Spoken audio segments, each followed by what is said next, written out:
Welcome back. During this election cycle, there's been one thing people have not been shy about bringing up. It's the black male vote. In fact, it's been of huge interest to me, especially since study after study shows this demographic participating less and losing faith in politicians. I've been reporting on this and why it's so important for the better part of this election season. And yes, the new Harris-Walz ticket has a massive opportunity to address the core issues that are important to black male voters specifically. But one thing that hasn't really been discussed is the effort that is being made by black men to engage with their peers about their civic duties and responsibilities. That's why I want to talk about that with one particular grassroots organization that has been doing the work called Black Men Build. They're creating safe spaces for black men to talk about the challenges and injustices they face every day.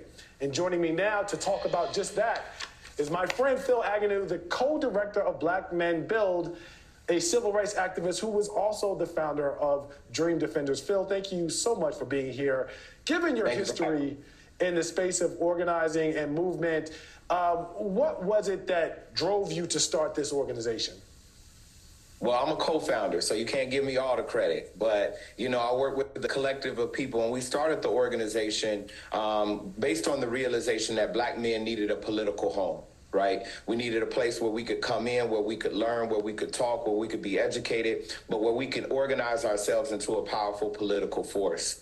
We also started the organization because we realized in 2020, as the world was burning, that black men, my brothers, myself, needed spaces where we could come, where we could talk. So you see, we're on a tour right now. We're going around the country, engaging in men's circles, because we believe that it is an important part of the political process to talk about how the issues of the day are affecting us, how we move with our partners, with our community. So we started the organization with a twofold purpose: to be a political home, but also to be a place of deep personal transformation. We think that is the way to get to some sort of political power for our people and for black people, black men in particular. As you are on this tour, Phil, and having conversations with black men, what are some of the things, at least in common, that you were hearing as you go from city to city from the brothers you're talking to? Brothers are educated. There's a lot of, you talked about it in the run-up, that there are stories about black men who are not educated, who are moving, who are sitting at home, who are numbed out. Those are not the black men that we're seeing every day when we're in New Orleans, when we're in Raleigh, when we're in Dallas, when we're in Detroit, as we're in right now.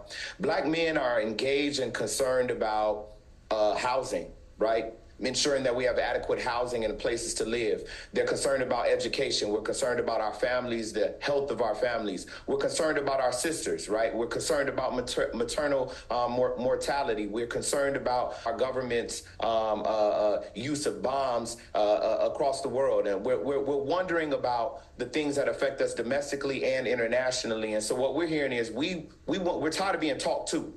Right? We want to be listened to. We want platforms. We want a Democratic Party who says it there for us to actually represent the views of black people and not just a small segment of them. I've been having that conversation and beating that drum for as long as I can remember. How in this role do you serve as a conduit, first upwards to the Harris-Walz campaign, or even, for example, to the Trump-Vance campaign, if they are willing to listen or interested in the concerns of black men, in communicating everything that you just said, and then also horizontally to the brothers that you're also speaking with to inform them of the actual discussions that you're having at higher levels?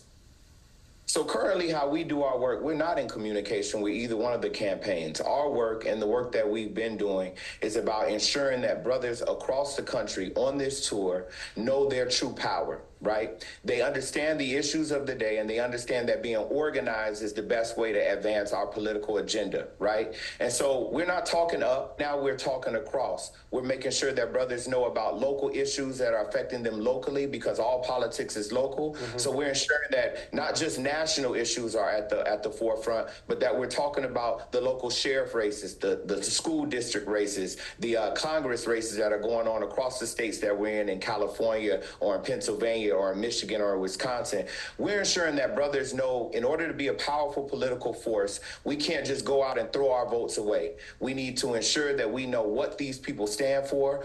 We need to know what the campaigns are going to do for us and what they've done for us. We've been around for 4 years. We've been talking and engaging with brothers for 4 years. And if you're just a Johnny come lately, we know that, we recognize that, and we want to see more, and we deserve more. And that requires that we actually move as an organized force. Drawing from your experience, Phil, in movement spaces and with respect to organization, there's always the conversation of outcome versus impact. So for other people who are watching you and who are interested in this work, how do you inform or advise them to think about what success looks like if they're in their city trying to generate the same type of impact that you all are having with respect to this tour? It's all about relationships. Organizing is all about the depth of the trust of the relationships that you have. People already know, I know when you knock on my door and I haven't seen you, I haven't seen what you've done, you have nothing that reflects in your platform that reflects my daily life, we don't resonate.